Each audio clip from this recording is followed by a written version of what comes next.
Good evening, everyone, and welcome to the first panel on the American Dream Conference here at Roosevelt University. Tonight, we have an exciting panel that's focused on the challenges that the next generation of political leaders are going to confront here in not just only the city of Chicago, Illinois, but also nationally to some degree too, right? I am Stephanie Farmer. I'm a professor of sociology here at Roosevelt University. And with me tonight are three politicians here in the state of Illinois that will give us some in-depth and meaningful understanding of the challenges that confront the younger generation that are seeking to find their way in the political landscape today. With me is Will Guzzardi. He represents the 39th district in the Illinois House, serving the Logan Square, Portage Park, Belmont-Cragen, Hermosa, and Avondale neighborhoods of Chicago. Currently in his third term, Guzzardi is chair of the new House Prescription Drug Affordability Committee, and he is a co-founder. I'm sorry, Joe, what's the matter? Okay, thank you. I thought I had mic issues. He is the new House Prescription Drug Affordability Committee and is the founding co-chair of the new Illinois House Progressive Caucus. In the legislature, Guzzardi has championed issues of pressing importance to working people and those in need. This session, he is advancing measures to end workplace discrimination, lower the cost of prescription drugs, make college affordable for every student, and curb abuses by the debt collection industry. And in February of this year, he passed historic legislation raising Illinois' minimum wage to $15 per hour by 2025. Yes, thank you, Will, for doing that.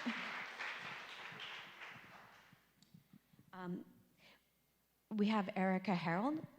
She was the 2018 Republican nominee for Illinois Attorney General and earned nearly 200,000 more votes in the general election than any other Illinois Republican running for office in 2018. She's a litigator at Meyer Capel in Champaign, Illinois, and represents clients in disputes involving commercial contracts, shareholder agreements, and trust administration.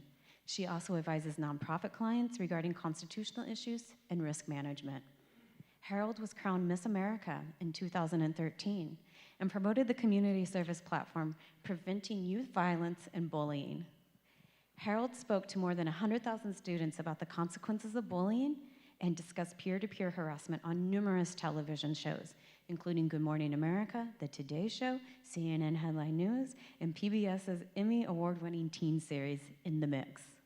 In recognition of her advocacy, Harold was named a champion for children by Fight Crime, Invest in Kids, and received a leadership award from the National Center for Victims of Crime. Harold used the scholarship money she won as Miss America to pay for her legal education at Harvard Law School, where she graduated in 2007. The leading lawyer network has recognized Erika as an emerging lawyer in commercial litigation, in civil rights constitutional law. Harold serves on the Illinois Supreme Court Committee on Equality and Illinois Supreme Court Commission on Professionalism. She also serves on the National Board of Directors of Prison Fellowship, the nation's largest outreach to inmates and their families, where she advocates for criminal justice reform and engages in prison ministry.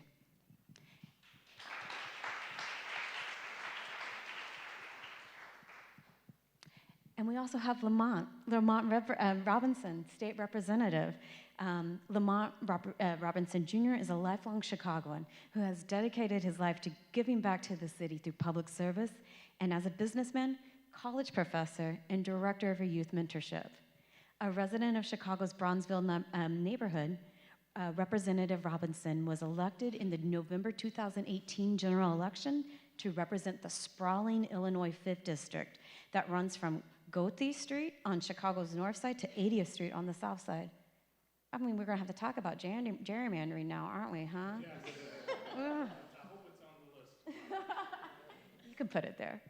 With an undergraduate degree in business marketing from Clark Atlanta University and an MBA from National Louis University, Representative Robinson became a licensed insurance agent and owner of the Robinson and Caban Insurance Group.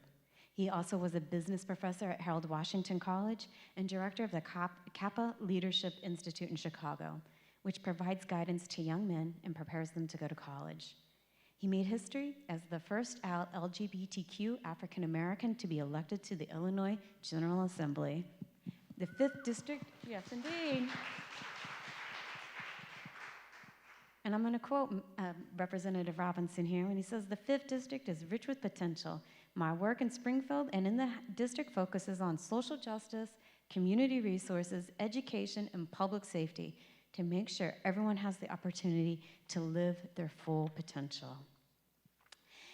So, the focus of our panel, right? While political scientists continue to decry lower voter turnout amongst voters under 30, we are certainly witnessing a revival of political activity among the younger generation. Spanning the gamut of racial justice, economic justice, transgender justice, and climate justice movements, the younger generation are challenging politics as usual and demanding a better future than our gridlock politics is delivering. They are shaping the political agenda and challenging establishment politics on the streets and in the ballot box. Many will go on to seek office where they can directly steer our state and our nation on a pathway of fiscal stability, economic opportunity for all, and social justice. We have many students at Roosevelt and in this audience who want to make change in the political arena, but may not know exactly how to break into it or who feel overwhelmed by the process. So our panelists here are going to talk about how to run campaigns and give us a firsthand account of how the younger generation can get involved in politics and transform our gridlock politics for the better. So let me start, panelists, with the questions here. Will, why don't we just go with you since you're to my immediate left?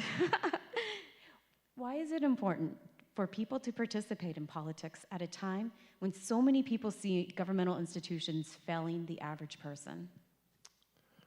Well, I think the answer is right there in the question, actually. First of all, I'm so happy to be here with you all. And we were just talking backstage about how exciting it is to be a part of this conference and the great history of speakers who have been here and students and participants who have been here and the sort of movement and energy that we've seen and heard. So I'm so happy to have the opportunity to be with you today.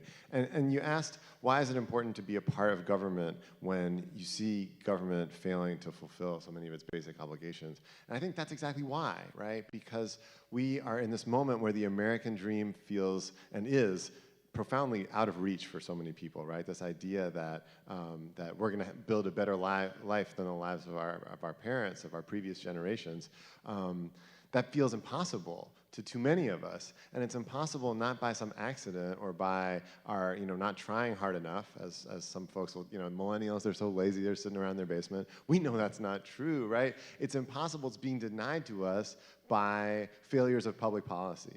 That our society is structured in such a way that only a very few people at the very top of the totem pole are going to be able to pass along that better life to their children. And the rest of us are going to see stagnation and backslide, right? And in order to change that, there's only one tool powerful enough to change the way that economy and society is structured, and that's government. Government's the only entity that has the ability to restructure our society in such a way that really lifts up folks from the bottom and doesn't just benefit the folks at the very top.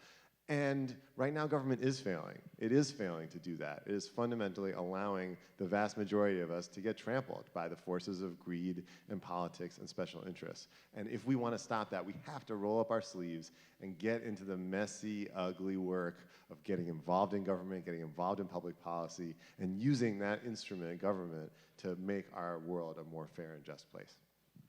I see a couple of head noddings down there. Lamont and Erika, both of you are nodding along. Would you like to also pitch in here? One of the things that I think about why it's so important to participate is that even if you're not engaged, you will be affected by the choices that are made. I talk to so many people who say, politics just seems abysmally toxic, and so they want to retreat from it. But the reality is that even if you retreat from it, you are still impacted by the decisions that are made. And so when people are making decisions that are affecting your life, you want to be at that table. You want to have somebody who is advocating for your interests. The other reason why I think it's so important to be involved is because so many people have risked so much for us to have the opportunity to be involved. When I ran for office last year, I realized that if I won, I would have been the first Black woman to ever be elected to Attorney General in Illinois. And that was significant because my grandmother, who just turned 98 years old, was born at a time in which voting was a challenge, let alone being able to run for public office. And so when you think about the people who risked their life, who risked their livelihood, for you to be able to have that opportunity, I feel like it doesn't do justice to their contributions if you sit passively on the sideline. What more can you say? First and foremost, as an educator, I just want to just take a moment and thank Roosevelt University for inviting me. Mr. President, my CV is in my briefcase, and so I'll be putting that on your desk. I spent 7 years at city colleges, and listening to my students talk about the challenges that were facing them in the city of Chicago, and also those same issues resonated in me as a small business owner. And so that's one of the reasons that I decided to run, Erika, is because I just wasn't seeing the needle move for folks that look like you and I and my students. And I think that's the piece of the puzzle for the students that are in the audience today. We know that our city is facing an uphill battle with several challenges: violence, poor education system, not having enough money to be able to fund city services, and the list goes on and on and on. Representative Guzzardi mentioned something that was important. It's government that can change these things. We can certainly be on the sidelines, but in order to affect change, you want to be inside of the tent and being able to move the needle forward. And so that's what I would share to students, that if you want to see change, get involved, and get involved in your political system with all the craziness that's going on, particularly nationally. You can affect change locally by getting involved. You've all made very convincing cases for why people should get involved in politics. So maybe we can start with, what's the entree here? Why should students get involved in campaigns? What do they stand to gain from this involvement? One thing that I would say to a student who's thinking about whether being part of a campaign is for them is that volunteering on a campaign is a very low pressure entry point. You don't have to make your first entree into politics declaring for running for office yourself. You can find someone who inspires you and go to be part of their campaign. And I encourage people who want to volunteer, be willing to identify for them issues that you care about and ways that you can use your unique skill set to advance their message. So a lot of times when people think of campaigns, they think, well, I don't want to lick envelopes and I don't want to just knock on doors. There are so many ways that you can be engaged, whether it's through digital, social movements, or you could be going as a surrogate to speak on behalf of the candidate. But it gives you a sense of what politics is like and how your skill set might be a match. And then if you come with issues that are important to you, make sure the candidate knows that. I had someone who volunteered on my campaign. They were very interested in social justice issues. And so I said, well, I want you to take the first stab at working on some anti-bullying policies. And I wanted that young volunteer, who was a college student, to feel that her contribution was valued. And I think if candidates take that perspective, then it can be a really worthwhile civic engagement point for everybody. Yeah, let me add a couple more things there. Erika's absolutely right about all that. Two more things about getting involved in campaigns. The first is that, especially I encourage folks to get involved, particularly in local and state elections, right? Because you could sign up to volunteer for so-and-so for president, and you are going to, the person you're going to meet is going to be the deputy field deputy, right? If you sign up to canvass for Lamont Robinson for state representative, odds are when you show up to the office, you're going to see Lamont Robinson there, right? Or is Lamont Robinson's campaign manager, right? So at this local level, you also can be given a lot more responsibility, like Erika was saying, that our campaigns are small enough to the point where we need volunteers to help us write policy briefs or go speak on our behalf, all that stuff. The other thing I want to add about it is that if you yourself are considering running for office, just to sort of put a finer point on it, on day one, you're going to need staff. And you're going to need a list of people who might prospectively volunteer for you, right? And you're going to need to know how to set up a campaign office and run one. And so if you do what Erika was saying and just sort of dive into, I want to get involved in politics, so I'm running for office tomorrow, how are you going to know who to call? Where are your volunteers going to come from, right? Like, who's your staff going to be? I think I felt very lucky in my career in that I got involved sort of through journalism. And so I covered a bunch of campaigns and met a ton of really smart campaign people just through being a reporter and going around meeting the field director and meeting the communications person. So when I wanted to run for office myself, I had a network of folks who I knew. And so I think volunteering is a great entree into that world to start meeting those staff folks, those other fellow volunteers who might want to come out for your race. It'll give you this sort of a sense of the flavor of what campaign life is like. I think it's invaluable, really, before you start wanting to get into running for office yourself. Representative Guzzardi, you mentioned invaluable experience. As a educator and someone that has taught entrepreneurship, I would always tell my students, if you're thinking about running a business, and you want to own your own business, go work in a business. Learn how a business operates. Whatever that business is, you will get some invaluable experience. And it's the same thing working on campaigns. By working in a campaign, it's really like running a business, right? And there's so many different avenues that you can get involved in. It's just not about canvassing or licking envelopes. As Erika mentioned, if you are a social media expert, certainly that is an area, and I know for me, as being newly elected, it is an area that I struggled with.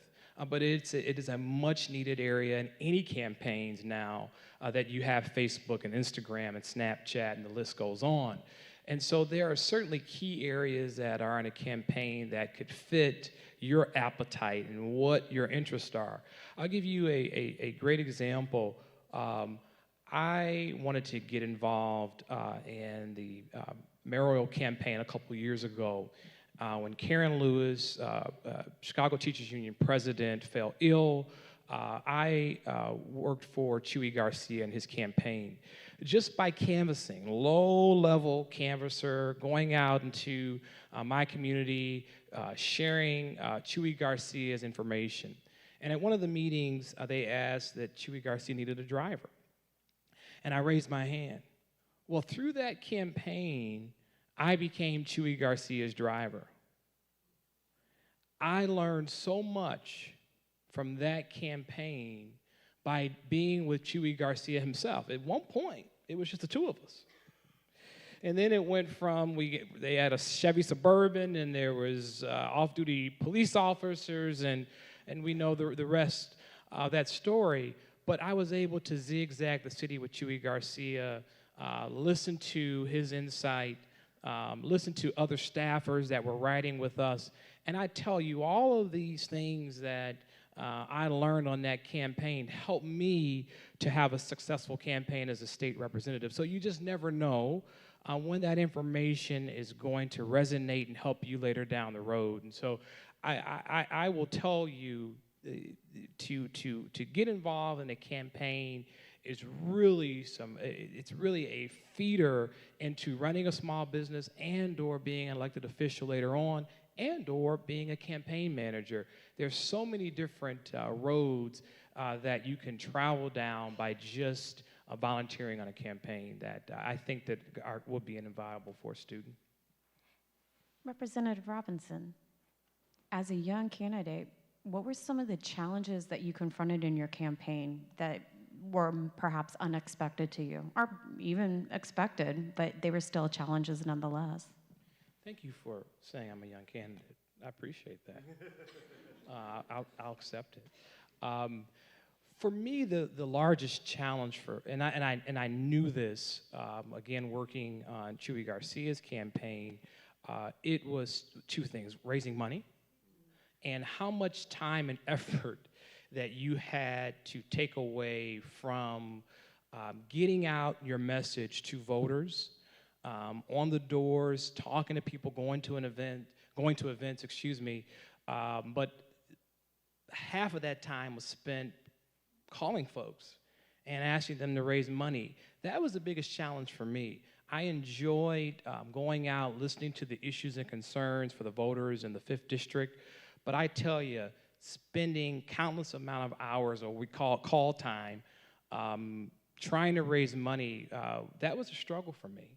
And it's still a struggle. I mean, Representative Guzzardi and I right now are in re-election mode, and that's still a challenge. And so, again, for me, it was the raising money piece was the biggest challenge. Can I follow up on that? Like, how did you overcome that challenge? You know, it is something that I don't know if you ever. It's always there. It's always there. Even now, I think that what has happened now is that you decide that you're going to have to schedule your time and also get people around you that have that background. For instance, I have a staffer now that helps me part-time with fundraising.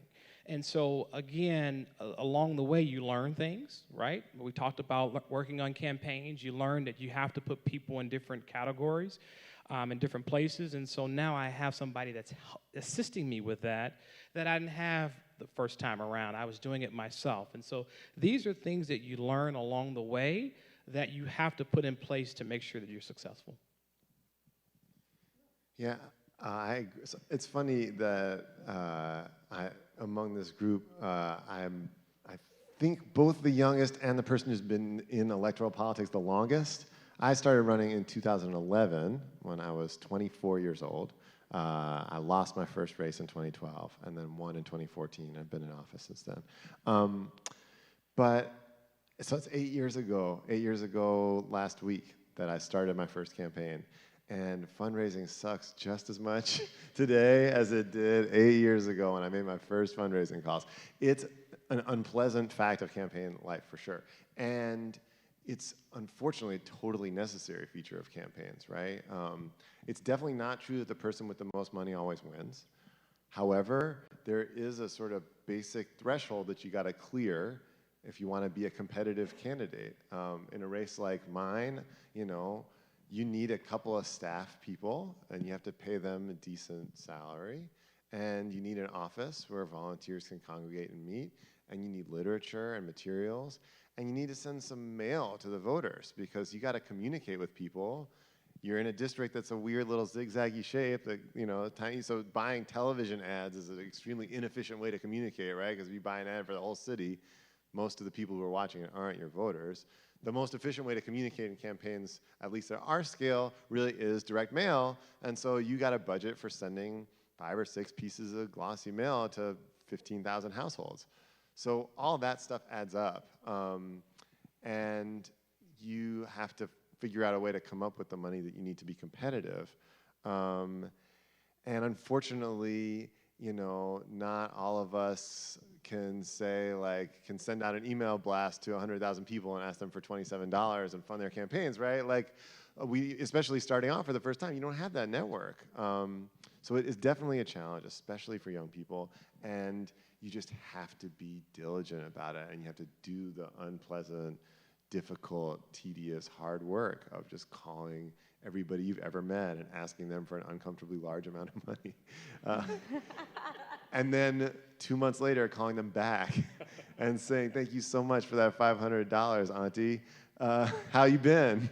Everything good? Well, you know, the campaign's really going now. And that $500 was great to start, but can you do 1,000 now? Like, you gotta just live that life, and it's painful, and it's awkward. And there are a few people I've met in politics who are good at it, and I think there's something wrong with those people. And the rest of us, we just have to sort of tough it out and get through it. It is true that the kind of the awkwardness, I'm glad you mentioned that, because once you get into the campaign and people have made donations, you can see them start to avoid eye contact with you the next time they see you. And so sometimes you find yourself prefacing your conversations with, I'm not going to ask you for money or anything like that, because you can see them trying to shift to the other part of the room because they want to avoid that ask. But I would just say, as daunting as fundraising is, you just have to embrace it and believe in what you're doing enough to dedicate the time and energy to it. When I first started fundraising, I found it awkward. I felt like I was imposing upon people. And then I made myself sit down and think, why am I finding this so challenging? And do I think this is worth an investment of my time? And then I made a list of the things I was sacrificing to run, and I thought, what I'm asking them to do is to write a really small check. And some of these, they have PACs. Some of them, that's their sole job, is to write checks. And if you're running for office, you're putting yourself out there. You're taking time off from your job. And so I was sitting in a fundraising meeting once, and this person goes, and I was having a cranky day, so I'll preface it by saying this. But the person, they ran a large PAC, and so I wasn't even asking them personally to make a contribution. He goes, I know it's really hard for you to do this. And I said, you know what? No. I said, you have the easy job. All you have to do is write a check for money that other people raised. I said, I have the hard job because each and every day I have to get up, I go meet people, and I'm putting my life on the line. And I said, but I wouldn't change a thing because I think it's worth it. And in that moment, I felt something kind of click because I thought, if it's too hard to ask for money, then I don't believe enough in this job to do it. And so you almost have to hype yourself up, play your favorite motivational song, and remind yourself, I really did have a playlist of motivational music. And then remind yourself of why this message is so important to get out. Erika, I'm going to follow up. What was on your playlist? So I kind of came of age in 2000, so a lot of Destiny's Child music. So I had to channel my inner Beyonce before I would go out and do fundraising. So I came out as Sasha Fierce for my fundraising. Awesome. So Representative Guzzardi, I want to follow up actually on something you said. You said that the person who raises the most money doesn't always win. And I think to some degree that connections with social movements can mitigate the ability for your competitor to outraise you, simply because social movements can put those kinds of feet on the ground, the boots on the ground to some degree. So I was just curious as to what your perception is in terms of what are the relationships you're forming with social movements, and how does that impact your campaigning? Yeah, I think it's a really important thing to focus on, right? In this moment where so many people are coming to politics from sort of non-traditional social movement-based organizing, right? As people who are engaging in the electoral space, we have an interesting challenge of how to sort of navigate our relationships with those folks who are in those social movements. I guess specifically to your question, I really do think that that grassroots people-powered campaigns can beat campaigns that rely on sort of air support and money and TV and media and all that stuff. I think that the most important and impactful interaction you can have with a voter is at their door, face-to-face with them, whether it's you, the candidate, ideally, or one of your volunteers who's out there working on your behalf. That's so much more valuable than the glossy mailers or the radio or the TV. And when you run statewide like Erika did, you can't talk to every voter at their door. But when you run for state rep like Lamont and I do, you kind of can. The districts are not that big and not that many people vote, and you can show up at a lot of those doors and have those kinds of relationships with people. And that will insulate you. I think we're going to talk some about negative campaigning later on, which is the subject all of us probably have something to say about. But those kinds of relationships can shape a narrative in a voter's mind about what you're about and what you stand for so much more than whatever they're going to see or read in the mail. absent those things, absent like that face-to-face relationship or that face-to-face interaction, people are swayed by those sorts of media communications. But I think when you've met someone, it's very different. So we have always, the way I won in the first place in 2014, running against an incumbent, a Democratic incumbent in a Democratic primary, someone who outspent me 5-1, and had support from all kinds of powerful politicians and then the other thing. The way we won was just by showing up more and talking to more people face-to-face, door-to-door. And that sort of grassroots stuff is incredibly powerful and can triumph over big money. And the way you can harness that is through, I think, one way anyway, is through authentic connection to the social movements that are out there in the community today, right? That when you speak from the heart about the issues that are getting people in the streets already, they see you as someone who is part of their movement, a leader in their movement. And and I think it helps if you have showed up or been showing up for that movement before you start running for office, right? Because there's a lot of people who want to show up to the latest protest now that they're circulating petitions for office, but where were you when we were out here getting arrested 5 years ago in the streets, right? And so I think that your participation in the social movements that you care about and believe in or connected to will build authenticity and credibility with those same movements when you want to ask them and invite them to join you in running your race. Can I add a comment to that? And Representative Guzzardi is being very humble, I believe, and he probably jack me up later, and he mentioned it, but very quietly, that he, in fact, did beat the Democratic Party and an incumbent that had lots of money his second time around. And it was partially something that he mentioned calmly, is that his interaction with the community and also his community resume. I think that's extremely important, that there are folks, I think in this era and time, people want to run for office, but where have you been, right? What have you been doing? You have to have a community resume. You have to be involved with organizations. You have to be around and involved. And then you could be able to tout that and speak to that when you are on somebody's doorstep saying, why should they vote for me? You could talk about your work in the community. I think that's extremely important. You can also talk about your work with supporting candidates that you believe identify with who you are. That's also a part of your community resume. I think that's extremely important. And I think that most candidates would find that if they're not able to really engage with organic social movements and social moments, then they're not going to have a candidacy that really resonates, because they're not speaking to the urgent matters that are affecting people's lives. And people really do want to see, how are you going to affect change?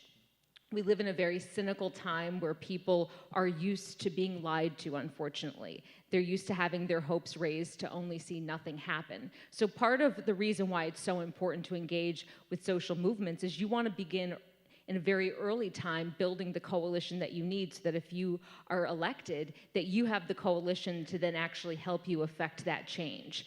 And it gives you the opportunity also to highlight people who are working in an advocacy role outside of the political sector. Because I think sometimes people who run for office will just want to highlight what they can do, and oftentimes it comes off very arrogant to people who are working in the community, who may have been working in the community for 35 years before you even came.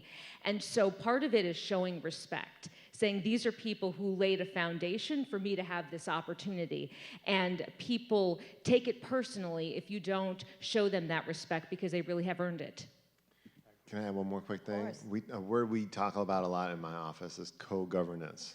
We were trying to develop a co-governance model between us and the movement, right? How do we govern with the movement, right? Not that I go to Springfield and do the things I want to do and vote the bills I want to vote and then come tell people about it.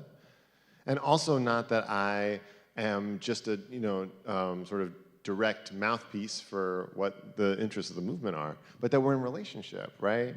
That I am listening to the needs of the community and the desires and motivations of the movement and sharing with them the sort of insider Springfield perspective of what's going on and how we can make change. And together we're building a strategy and a game plan that's inside and outside the dome, right? I say that as though in the present tense, like we're doing that all the time and it's perfect, and it's not. It's hard work and it's evolving and we're struggling and figuring it out. But I think that's the goal, right, of how do elected officials interact with movements. And like Erika said, it starts with how do you as a candidate interact with the movement. Erika, may I ask you a follow-up question? Well, it's the last question on campaigning. I'm going to wrap up the campaigning segment. Another challenge that all politicians confront is negative campaigning. Where should candidates draw the line? What's fair game? Should people cull the digital minds of a person's past to characterize that person today? I think that you have to decide where your line is going to be drawn before you even run. Because if you think that you're going to make those judgments and make them be judgments of which you're proud in the moment, you won't. And so prior to running, I wrote down a core set of personal values that I wanted to hold myself to during the course of the campaign. And one of those values was to treat my opponent the way I would wish to be treated.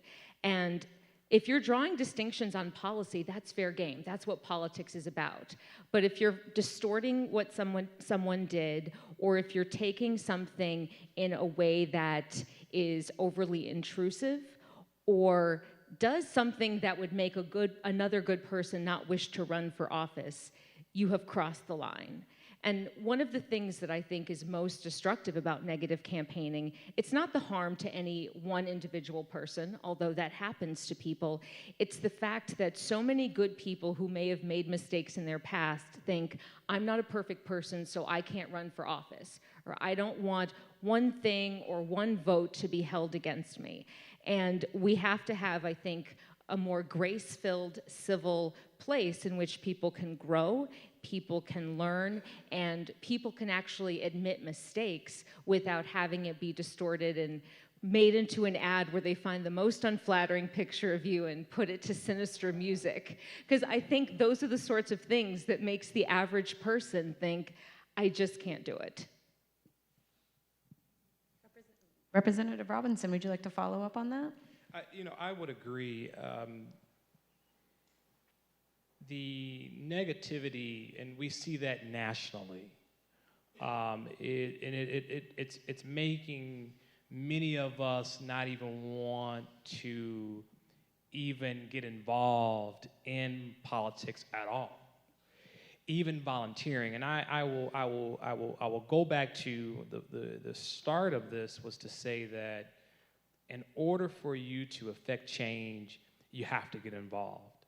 And we all are going to have something that is in our background or our closet, but in order to affect the change you want to see, you have to be able to put that behind you and step out in order to move the needle. And that's tough. It's tough for those of us that are on this stage. But again, in order for us to move the needle, you have to put those things behind you and move forward.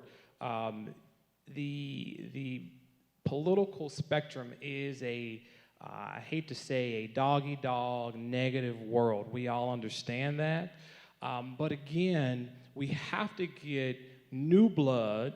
Those of the students that are in the audience, we need you to get involved, because when you get involved, you can change that paradigm, but we have to get new blood into politics. That's the only way that we change the negativity that's in politics. I maybe have a slightly different perspective on this question. Two things. One, I want to talk about what I think is fair game.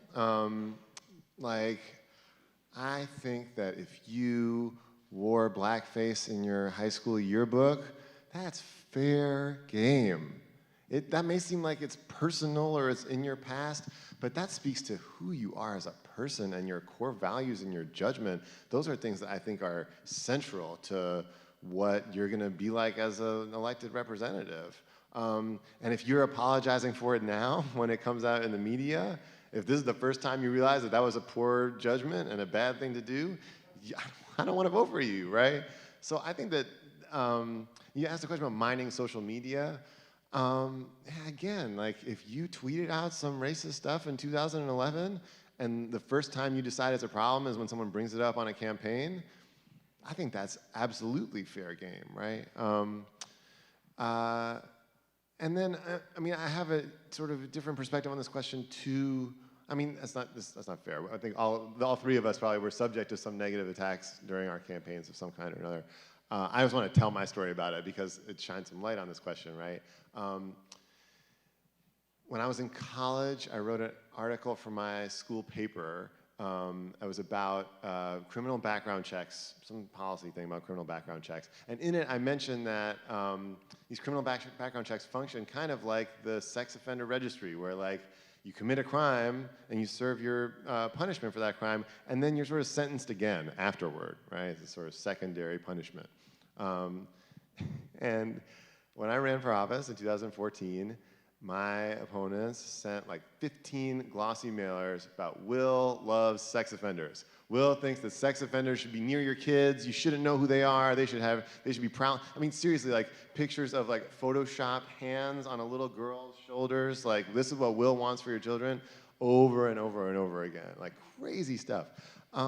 So I think you have to not deceive yourself, even if you have the values of like, I am going to take the high road and be the good guy here. Your opponent is not signing on to that, right? The political universe is not signing on to that. So you got to know that that stuff is going to happen to you. And you know, whether it's a skeleton that you know you have in your closet or like a throwaway line from a college op-ed that turns into this whole thing, right? There's someone who's going to find some way to be critical of you, right? And it's a feature of being in public life, and it can be hard, but I think if you are rooted in the values, the reason why you want to run, the thing you want to accomplish, and if you're willing to like take ownership of mistakes that you've made and be honest about them and credible, I think that you don't really have anything to be afraid of.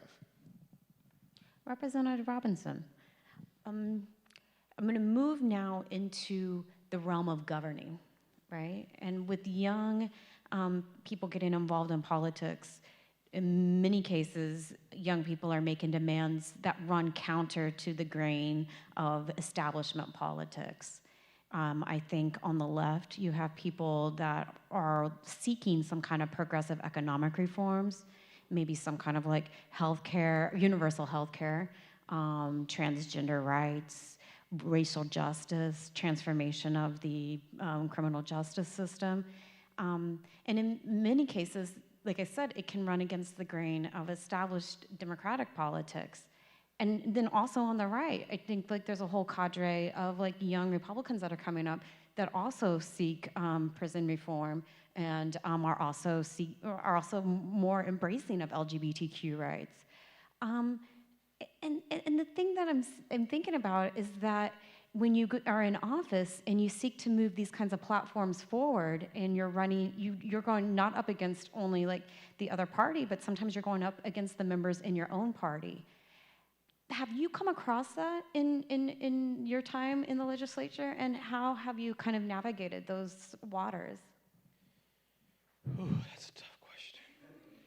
And yes, to your question.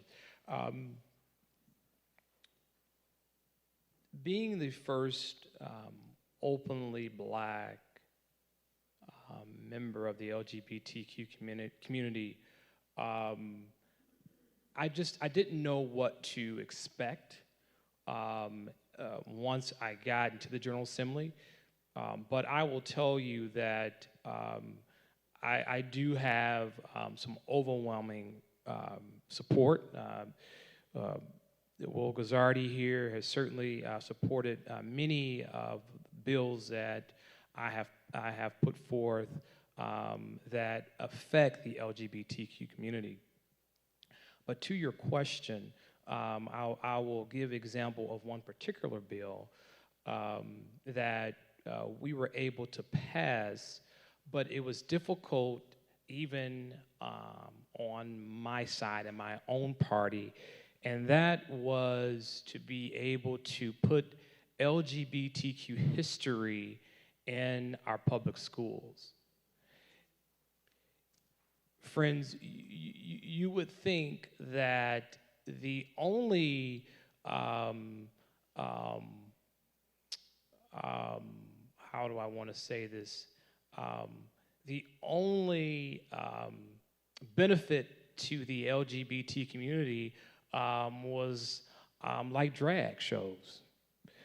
And what was disheartening was some of the things that were said in my own party more around sex, that the LGBTQ community is only known for drags and HIV and sex.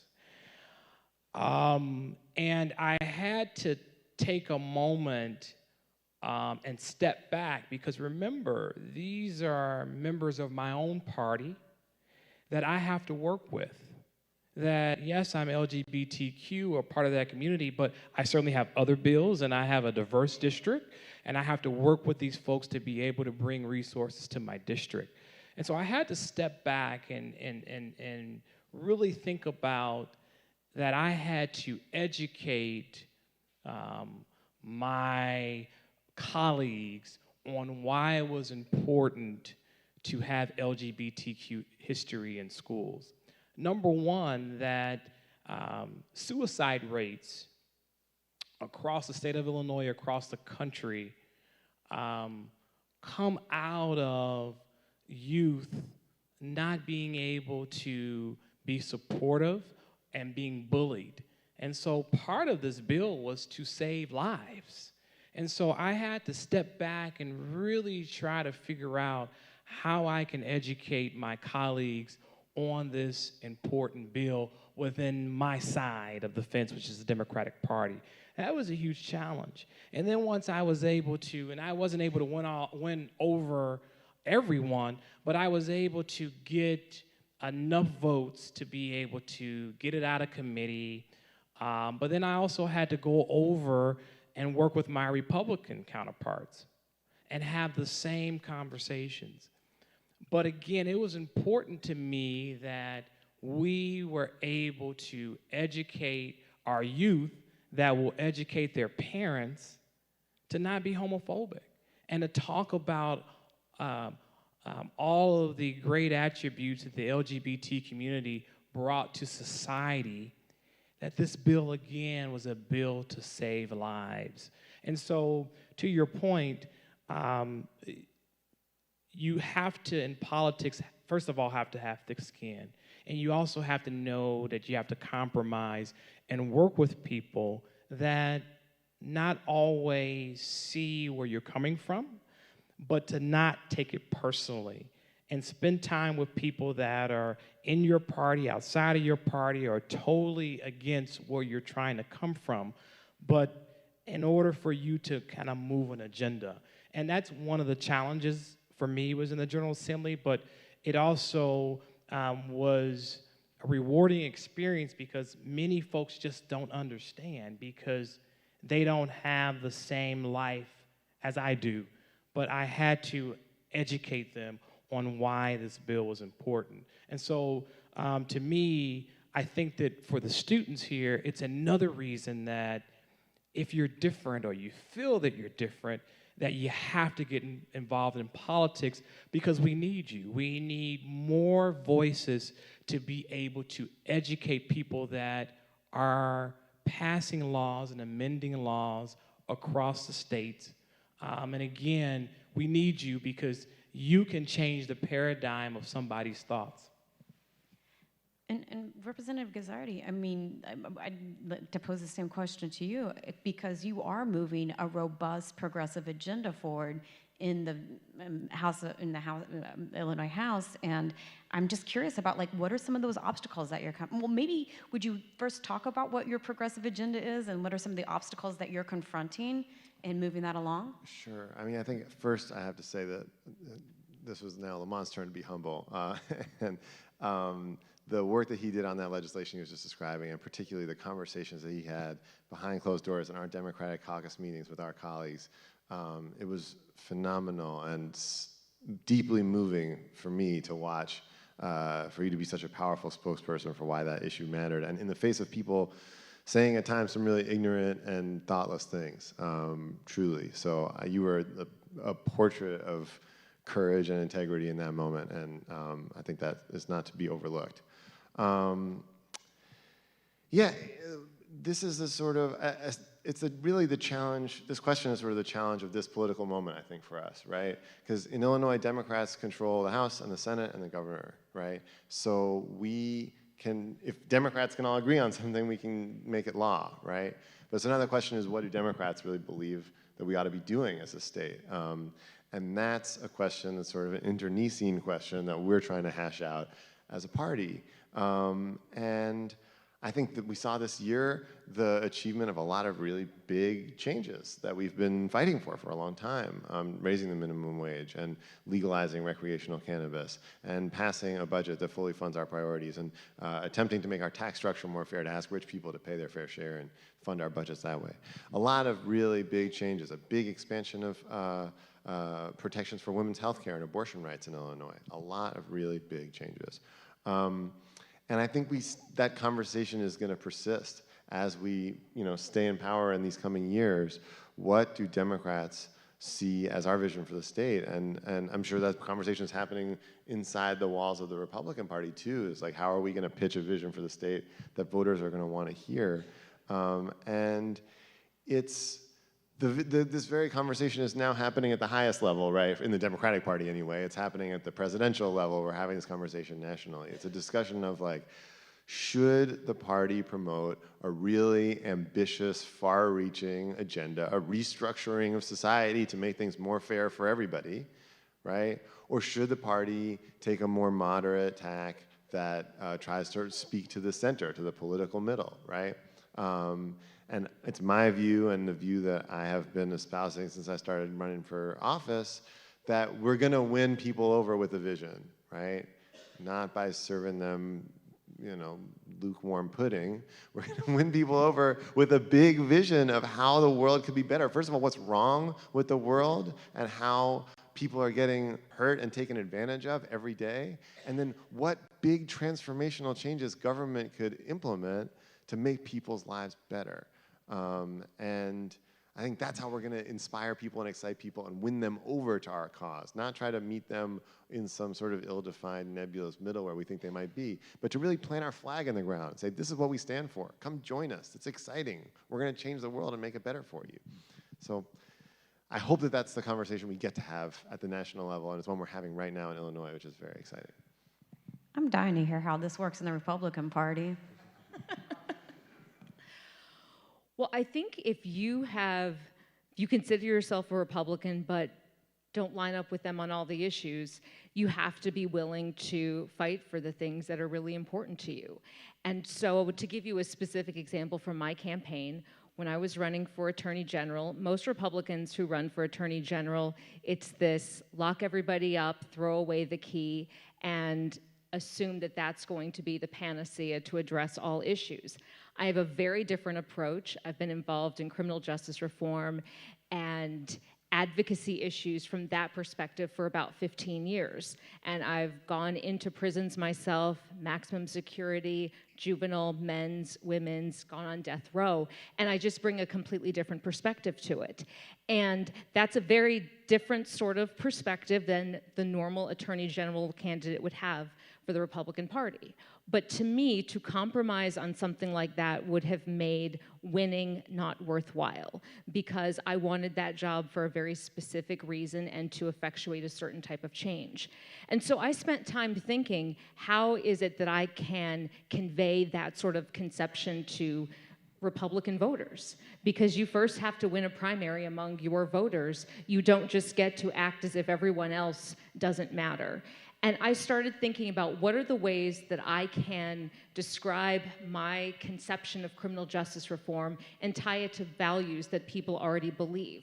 And so we looked at things like saving money And I talked about the incredible waste of money that occurs when you just incarcerate people and prevent them from having any meaningful opportunities to rehabilitate themselves. And if we're going to invest a lot of money in a broken criminal justice system, why would we not make those investments on the front end and prevent people from being incarcerated in the first place? Tying it into things like human dignity, and then also constitutional rights.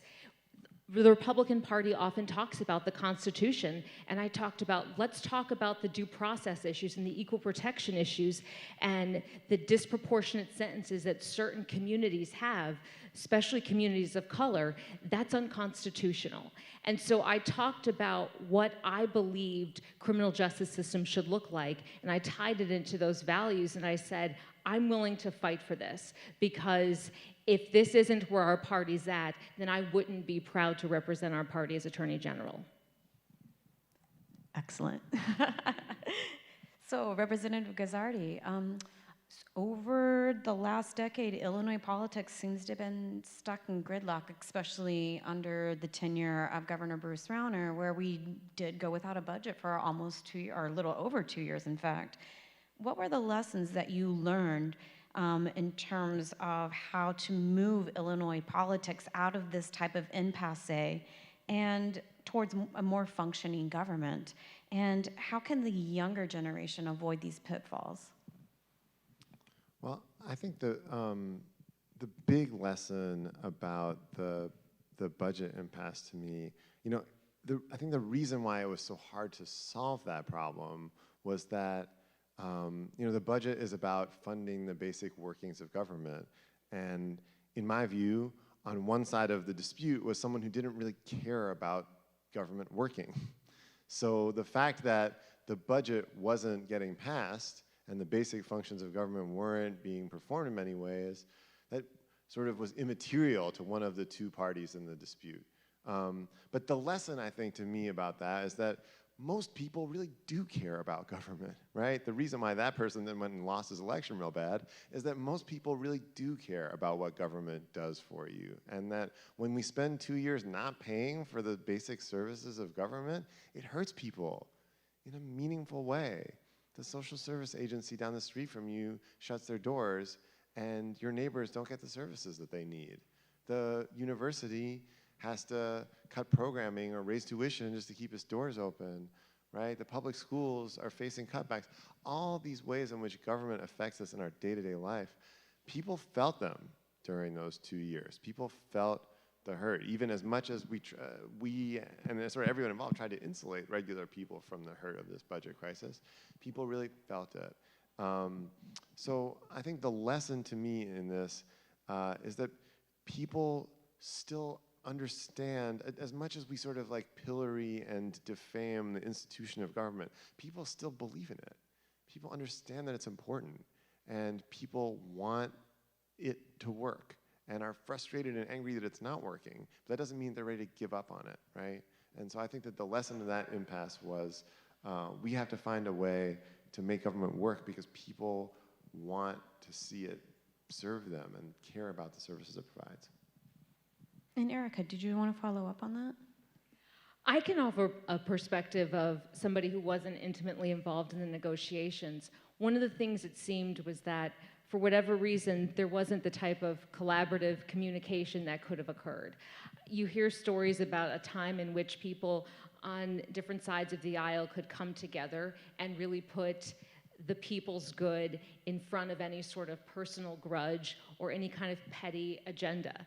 And the lesson that I took from it is how important it is to be able to have good relationships with people in all parties, because the only way that you can really foster change is to have a baseline of mutual trust and respect. To be able to go to somebody who may be a Democrat or Republican and say, we can't agree on everything, but what are the votes that we need to achieve these three things that we all could agree upon? And recognizing that the fact that the other person looks like a winner doesn't mean that that is something that you vote against. So often we seem invested in binary decisions where only one person can win and the other person loses. You want people who really care about making sure that the people of your community and your state are ultimately the winners and are willing to take a back seat if necessary. Representative Robinson, I mean, you've only been there since 2018, but did you, in speaking with your colleagues, or just what, in general, the lessons you learned from this impasse, what do you think it's going to take for us to get out of these gridlock politics? I think it's going to take, certainly is something I mentioned a little earlier, that we have to be able to compromise. And understanding that you might not, my views might be different than yours, but we have to be able to move the state forward. We have to be able to have a budget. We have to be able to be a safety net for folks that unfortunately have found themselves in bad situations. That is really what our role is. Yes, it's to pass laws. Yes, it's to amend laws, but it's also to be a safety net for the citizens of the state of Illinois. And you cannot do that without compromise. You cannot do that without passing a budget. And so I'm fortunate, we're fortunate in the state that we do have a governor that gets it. And we are trying our best to move the state back in a direction that we are funding vital services. I think that's extremely important, particularly in the city of Chicago.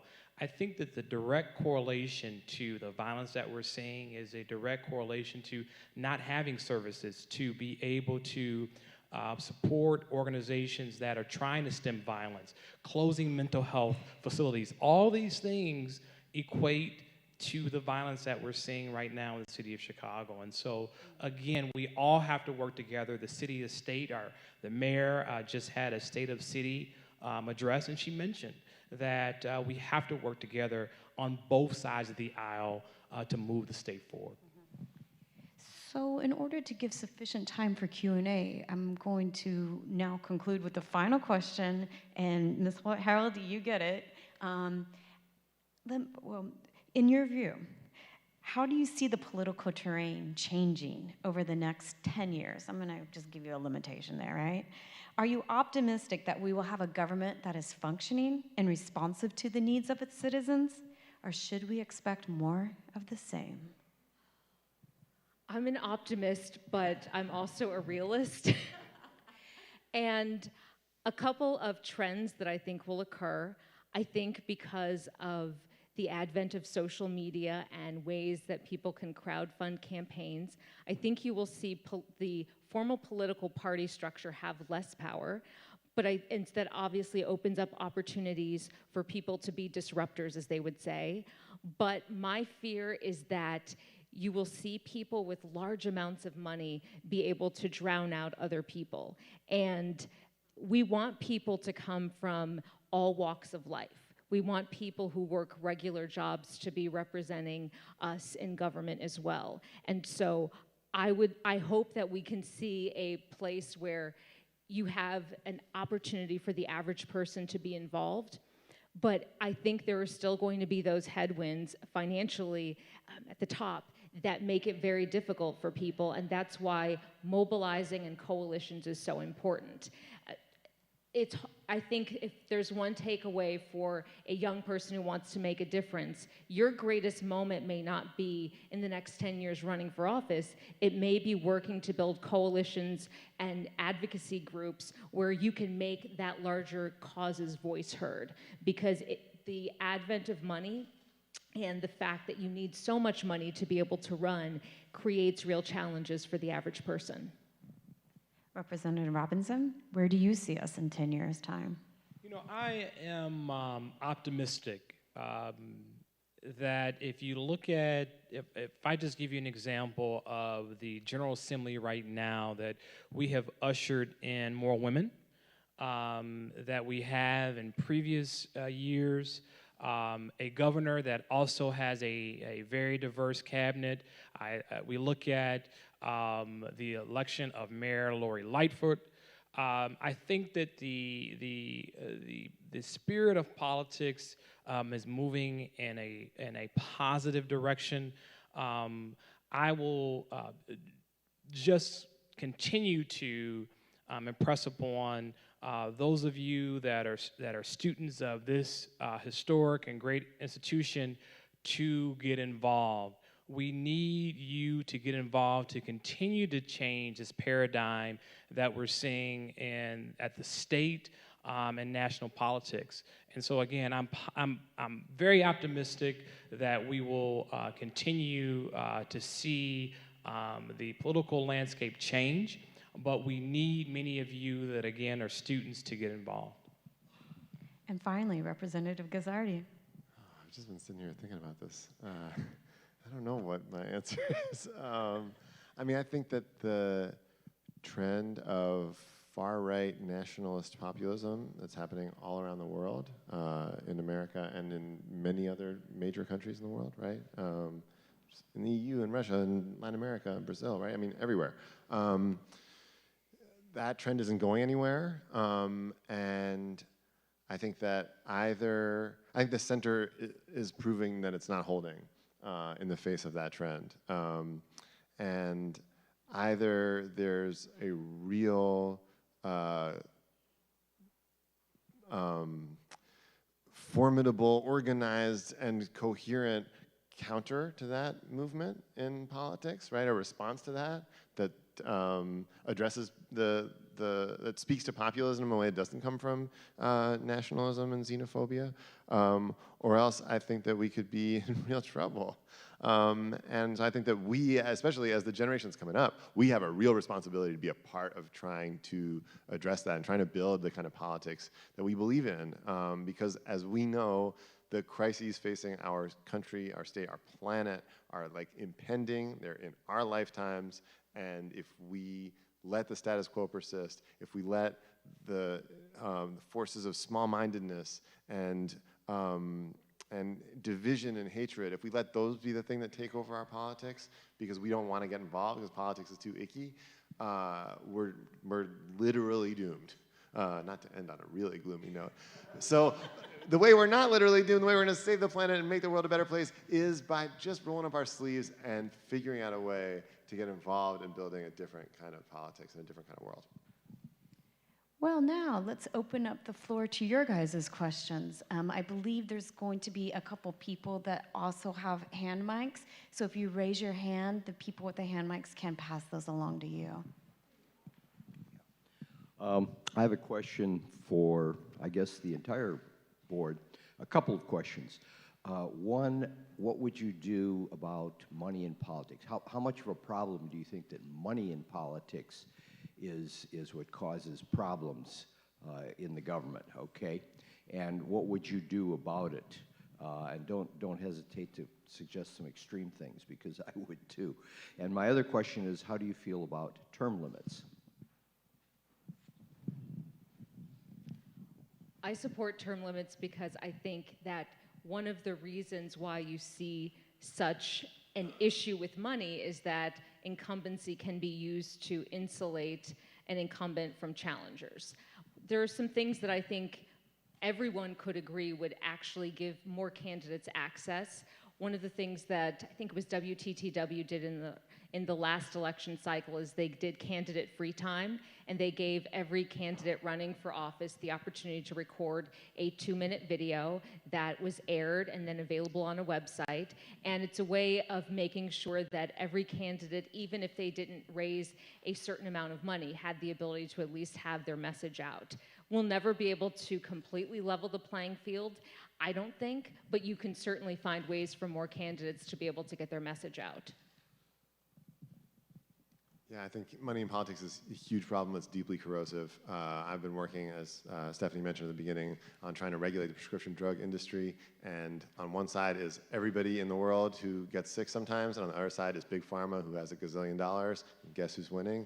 Yes, it's a huge problem, and something needs to be done about it. This is an unpopular opinion. I think term limits aren't that great of an idea. You look at states where there are term limits, and what you see is that legislators get kicked out right when they start to figure out how things work, which is like, I'm about to enter my 6th year, and I'm like just starting to figure out like how Springfield works and the way things are. And in many states in this country, I'd have to leave after my next term. And the people who benefit from that system are the people who get to stick around, who are the lobbyists and the bureaucrats and the institutional folks who've been there for 30 years and get to say to every new batch of legislators, oh, I'll show you the ropes, kid. Here, come on, do it my way. So like, you're just transferring power from elected folks to unelected folks. So I'm not that big a fan of it. For the sake of time, I'm going to take the next question and whenever you feel compelled. Don't feel compelled that everyone speaks to every question, but when you are compelled. All right, so my question is for Representatives Guzzardi and Representative Robinson. So you guys were talking about how it's important that you are making progressive pushes in the General Assembly of Illinois. So why is Illinois a successful example of progressive pushes? I'm going to use one particular example of legalizing cannabis use recreationally in Illinois. While in other democratic states with democratic majorities like Illinois, like New York and New Jersey, why are such initiatives not being pushed for or succeeding there? Why is Illinois succeeding in doing this? There's a pecking order in the House, and deference, so. Well played. Well, as the more senior member, I'm happy to answer. I think this year was like a perfect storm for legalizing cannabis in Illinois. We had a governor who campaigned very seriously on it and won by a wide margin with a big mandate. We have a state budget that is looking for new sources of revenue without wanting to raise taxes, because we just got done raising people's income taxes. And then you also have, first of all, large Democratic majorities in both chambers, but as you mentioned, other states have the trifecta and haven't been able to do this. We also had legislators who have been working on this exact issue for 5 years and studying it and going to every jurisdiction that's legalized and seeing what's worked and what's not and engaging every damn stakeholder in the entire state who worked their butts off. I'm talking about Representative Cassidy, Senator Staines, and Senator Hutchinson and Representative Ammons and many other folks who really, really spent a lot of time on this issue. So, so the governor came in and said, I want to make this my #1 agenda item, and it wasn't like they had to sort of make it out of thin air. There was all this incredible hard work and research and thought that had been put into it. So all those factors sort of aligned really favorably for it, and I think other states just haven't had that perfect storm in the same way. Illinois is the only state that's legalized cannabis by legislation. Every other state where it's legalized has been through ballot referendums. So I think we had a really unique moment, and maybe other states will be able to find ways to sort of replicate that moment. I don't know. To Representative Guzzardi's point, we were progressive by legalizing cannabis, but it was the Black Caucus that was 20 members strong that made sure, because of the war on drugs, that the minority communities were not only going to have ownership within this industry, secondly, that folks were going to be able to have their records expunged automatically.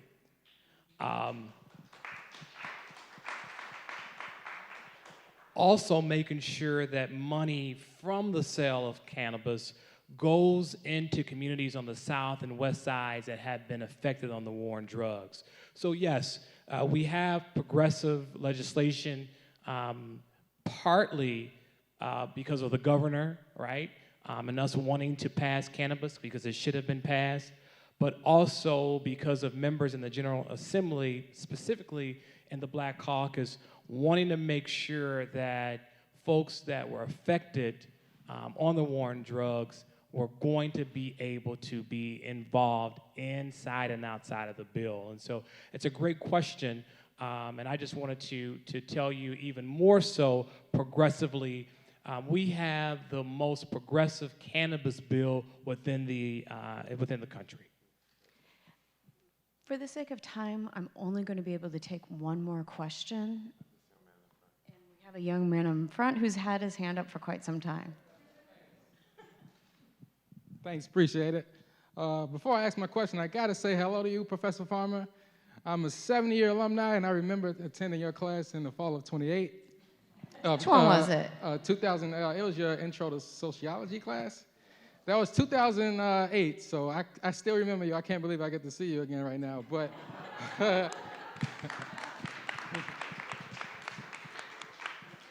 Now, I must admit, I'm a two-time Bruce Rauner voter. It was hard, it was a hard choice. And the reason I voted for him is because I have a big issue with Mike Madigan. Since you two are in the Illinois House of Representatives, I have to ask, where is this guy? And does he care at all? And what can we do to get him to, at least give an interview here or there on ABC, CBS? He doesn't talk about the budget at all. He hasn't talked about, marijuana and, funding our schools and stuff like that. Where is this guy? That's really what I want to know here. Who wants to put his neck on the line? The Madigan question, good. If there's a rule in Illinois politics, if you have at least 3 people in the audience ask a Q&A, at least one of them is going to get to the Madigan question. It's a great question. It's an interesting and fascinating question. We could spend hours talking about it. So he's a fascinating guy, and my relationship with him is interesting because, in part, as Lamont said before, I ran against somebody who was one of his incumbents in a primary. So we started off on opposite sides of that election, to say the least, and it was his apparatus that funded all that whole sex offender stuff I told you about before. I will say this. My experience as a speaker is that he cares most about electing Democrats and Democrats having a majority in the legislature. That's his priority, as it should be if you're the leader of the party. And then what policies we vote on, like what the policy direction is for the state, is very much secondary in his view to making sure that Democrats win elections.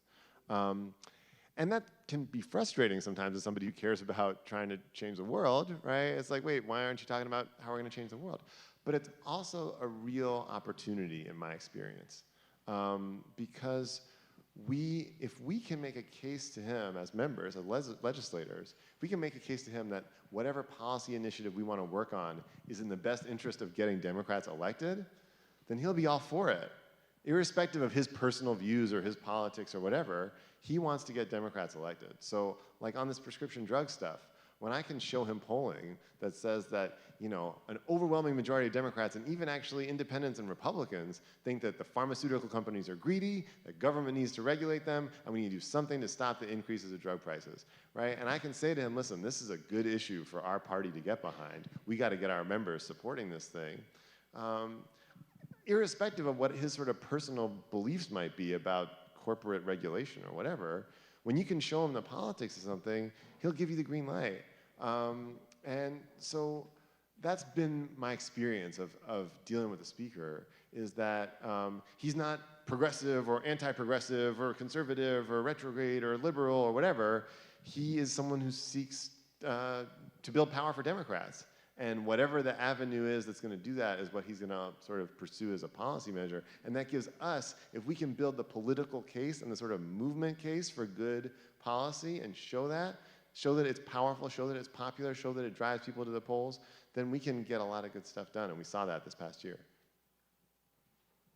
Okay, well, I want to thank the members of our panel for giving us a very insightful take on Illinois politics. And thank you all so much for having us. Yeah, and thank you all for coming.